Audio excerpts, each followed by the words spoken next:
At the Galactic Academy, young cadets trained to command the fleets of tomorrow. They had studied wars across 1,000 worlds, 1,000,000 battles, countless enemies, but nothing had prepared them for what they were about to see. The Council ordered them to watch, to observe, to learn. The human wars of Earth. The flickering screen flickered to life, spitting out images that burned into the minds of the assembled aliens.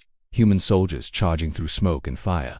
Human tanks roaring through burning skies. Explosions, screams, the stench of death and decay. City to city, world to world, humans fighting humans. The footage was chaos. It made no sense. These were not alien invaders. These were not monsters.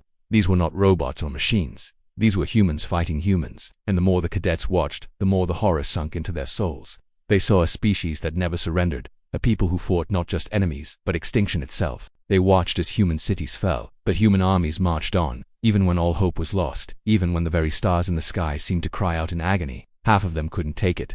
They resigned, trembling, unable to comprehend the depths of human fury. If humans could do this to themselves, what would they do to us? But the other half, the stronger half, the smarter half, clenched their fists, their eyes blazing with newfound determination.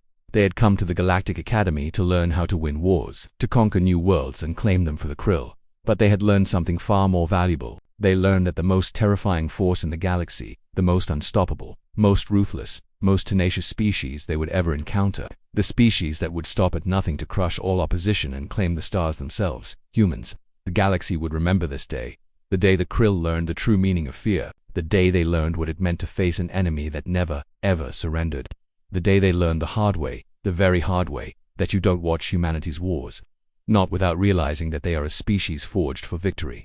Forged in fire, tempered in blood, humanity was a crucible of war. And on that day, the Earth rose on the holo-screen, a tiny blue dot in a galaxy of fire, a beacon of defiance against the darkness. And the humans stood proud, a species forged in the fires of 1,000 wars, a people who had stared into the abyss and emerged victorious, a species that had conquered not just planets, but stars, a people who had risen from the ashes time and time again, who had fought not just battles, but extinction itself.